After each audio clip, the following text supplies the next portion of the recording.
Alright guys, what is going on everybody?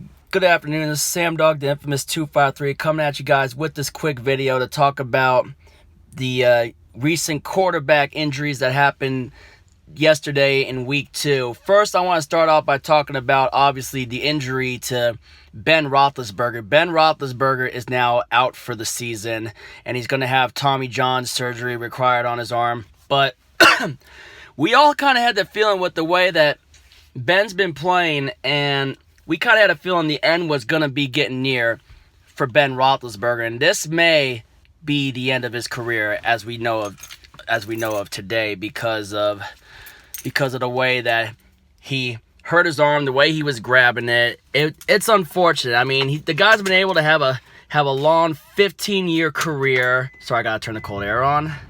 Gotta turn the cold air on. It's hot as hell in my car. But yeah, he's been able to have a nice long 15-year career. Obviously, he won 2 Super Bowls. Should have been 1 because obviously I'm still not over the fact that Bill Levy screwed my Seahawks out of what should have been our first Lombardi trophy. So I just had to put that out there.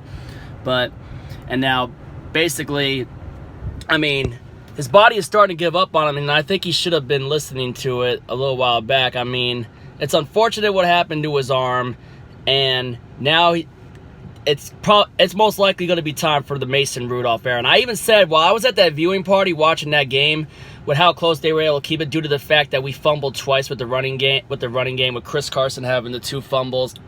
I was telling my friends, they were saying, I'm like, nah, don't sleep on Mason Rudolph. I told my buddies at that viewing party, do not sleep on Mason Rudolph. And Mason Rudolph did have, I mean, after the interception, which resulted in the second Disley touchdown, then Rudolph was able to get a nice drive going, which, of course, ended in a field goal. And he had a 75-yard drive, which ended in a touchdown to Vance McDonald. And then, of course, after the Metcalf touchdown, after a big stop we got, they ended up punting us, and Carson fumbles it. And then very next play, Rudolph hits freaking Vance McDonald again for another touchdown. And, and then after that, we were able to go and ice the game after that to win it 28-26. But now the one I want to get into is Drew Brees.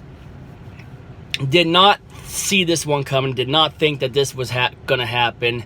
Drew Brees on a pass play where he was passing, gets his hand hit by Aaron Donald, and now messes up his throwing hand, and he can't even grip the ball with his throwing hand, and he stayed in Los Angeles overnight after that game to get it, and it is going to require surgery, and Drew Brees is going to be out 6 weeks. I mean, we were about to get ready. I was getting ready thinking that we're going to be playing Drew Brees, and if Drew Brees was playing, I don't know. I'm still not sleeping on the Saints because the Saints got a beast-ass defense with freaking Cam Jordan, Marcus Davenport, and their secondary. But although they were playing the Rams, and the Rams still got that high-powered offense, and I do know the Saints did get screwed out of a scoop and score, but you got to ask yourself, I mean, the scoop and score was after the Brees injury, but even with Teddy Bridgewater as your quarterback, I mean, even if y'all didn't get screwed out of that scoop and score, could you still have won that game with Teddy Bridgewater against that high-powered Rams offense? Could Bridgewater be able to still handle that defense, although Donald did hurt his back and came back in the second half?